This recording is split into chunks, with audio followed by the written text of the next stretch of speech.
જય શ્રીમન નારાયણ.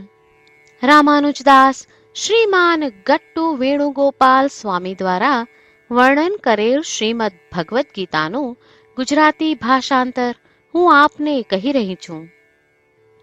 અધ્યાય 18 મોક્ષ સંન્યાસ યોગ. શ્લોક 9.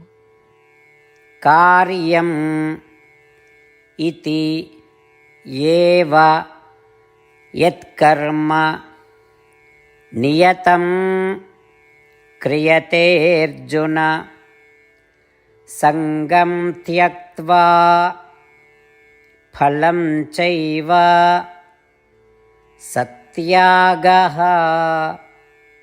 સાત્વિકો મતઃ. ઓમ.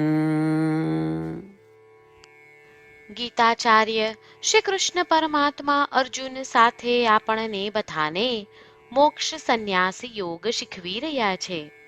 પરમાત્મા કહે છે, અર્જુન, સાત્વિક ત્યાગ અર્થાત શાસ્ત્રમાં વર્ણિત સર્વે કર્મોને અનિવાર્ય માની કર્મ ફળની આસક્તિ વિના કરવા. આ પ્રમાણે શ્રી કૃષ્ણ પરમાત્મા સ્પષ્ટતા કરે છે કે જો કોઈ મનુષ્ય શાસ્ત્રમાં નિર્દેશિત સર્વે કર્મો સ્વયંનું કર્તવ્ય સમજી આ કર્મો તેના દ્વારા થઈ રહ્યા છે તે જાણી અને કોઈ પણ પરિણામની અપેક્ષા વિના કરે છે તો તેને સાત્વિક ત્યાગ કહેવાય છે. તેથી શાસ્ત્રોમાં જણાવેલા સર્વે કર્મો શ્રીમન નારાયણની ઉપાસનાની વિવિધ પદ્ધતિઓ છે એમ માની પરિણામની કોઈ પણ ઈચ્છા વિના વૈદિક કર્મો શ્રીમન નારાયણની ઉપાસના સ્વરૂપે કરતા શ્રીમન નારાયણની પ્રાપ્તિને આપણા જીવનનું ધ્યેય બનાવતા અને માત્ર શ્રીમન નારાયણનું શરણ લેતા. ચાલો આપણે બધા શ્રી કૃષ્ણ પરમાત્માના શબ્દોનું આ શ્લોક સ્વરૂપે પુનરાવર્તન કરીએ. કાર્યમિત્યેવ યત્કર્મ નિયતં ક્રિયતે અર્જુન સંગમ ત્યક્ત્વા ફલં ચૈવ સત્યાગઃ સાત્વિકો મતઃ. શ્રી કૃષ્ણ પરમાત્માએ આખી ભગવદ્ ગીતાનો સાર અધ્યાય 18ના શ્લોક 65 થી 70માં 8 ઉપદેશ દ્વારા કહ્યો છે.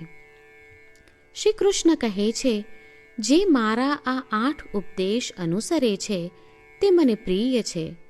એ સર્વે ભક્તોનું હું બધી જ રીતે રક્ષણ કરીશ. શ્રી કૃષ્ણ પરમાત્મા પાસેથી આખી ભગવદ્ ગીતા સાંભળ્યા પછી અર્જુન કહે છે, કરિષ્યે વચનમ તવ, એટલે કૃષ્ણ, હું તમારી આજ્ઞાનું પાલન કરીશ, તમે કહો છો એમ કરીશ.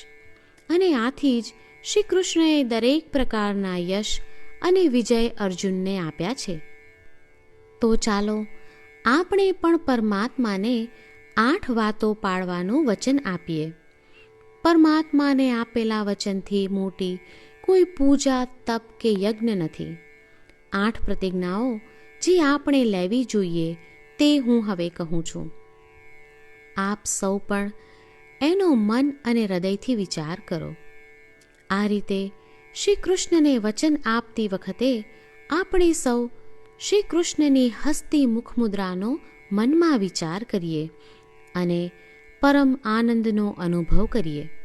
જય શ્રીમન નારાયણ.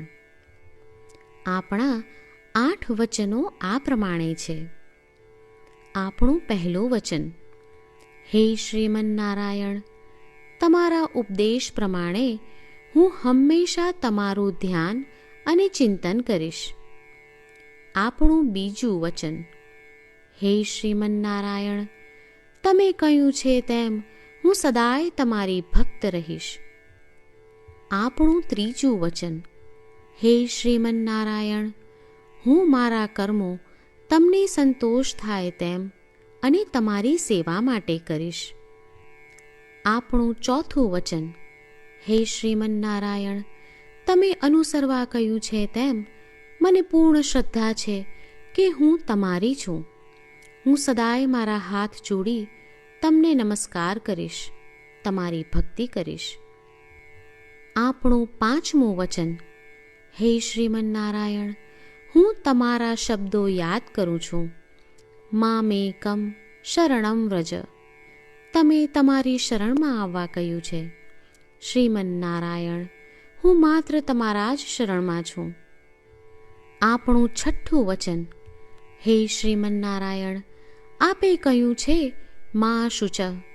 તમે અમને આશ્વાસન આપી શોક ન કરવા માટે કહ્યું છે, તો હું દુઃખી નહીં થાઉં, શોક નહીં કરું. આપણું સાતમું વચન.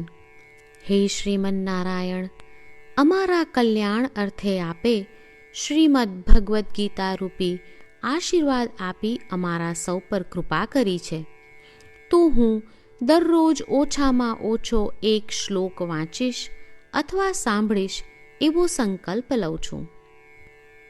આપણું આઠમું વચન. હે શ્રીમન્નારાયણ, હું ગીતાના દૈવી શબ્દો એ ભક્તો સુધી પહોંચાડવાનો પ્રયત્ન કરીશ જેઓ ગીતાથી અજાણ છે. હે શ્રીમન્નારાયણ, તમે કહ્યું છે તેમ કરીશ, તમે કહ્યું છે એમ વર્તીશ અને તમારા માટે જ કર્મ કરીશ. શ્રીમન્નારાયણને આપેલું વચન કે દરરોજ તમે કહ્યું છે એમ કરીશું, એ જ એક મહાન પૂજા છે. તો ચાલો આપણે સૌ દ્રઢ શ્રદ્ધા સાથે પ્રભુ પાસે એક સંકલ્પ લઈએ. શ્રીમન્નારાયણ, કરીશ્યે વચનમ તવ. શ્રીમન્નારાયણ, હું તમારી આજ્ઞાનું પાલન કરીશ. સર્વમ શ્રી કૃષ્ણાર્પણમસ્તુ. જય શ્રીમન્નારાયણ. કાર્યમ ઇતિ યેવ યત્કર્મ નિયતં ક્રિયતે અર્જુન સંગમ ત્યક્ત્વા ફલં ચૈવ સત્યાગઃ સાત્વિકો મતઃ. ઓમ કાર્યમિત્યેવ યત્કર્મ નિયતં ક્રિયતે અર્જુન સંગમ ત્યક્ત્વા ફલં ચૈવ સત્યાગઃ સાત્વિકો મતઃ. જય શ્રીમન્નારાયણ. તમામ ભક્તોને ખાસ વિનંતી. આપણા જીવનની દરેક બાબતોમાં આપણે તાત્કાલિક અને અસરકારક પરિણામો ઈચ્છીએ છીએ. આ પ્રાપ્ત કરવા માટે ચાલો દરરોજ 1 મિનિટ ફાળવીએ અને નારાયણાસ્ત્રમ વાંચીએ. નારાયણાસ્ત્રમ મેળવવા માટે તેની વેબસાઇટ જે www.narayanaastram.org છે તેના પર જાઓ અને રજિસ્ટ્રેશનમાં તમારું નામ અને ઈમેલ આપો. તમે આપેલા ઈમેલ પર તમને નારાયણાસ્ત્રમ PDF પ્રાપ્ત થશે.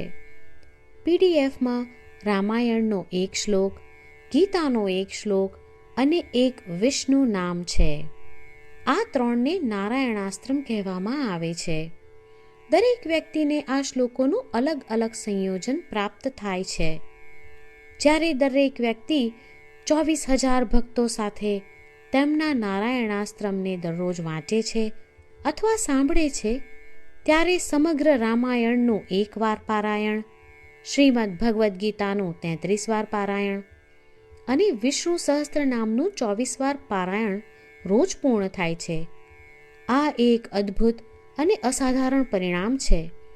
તેથી તમે અને તમારા પરિવારના સભ્યો તરત જ વેબસાઇટ પર જાઓ અને તમારું નારાયણાસ્ત્રમ મેળવો. જય શ્રીમન્નારાયણ.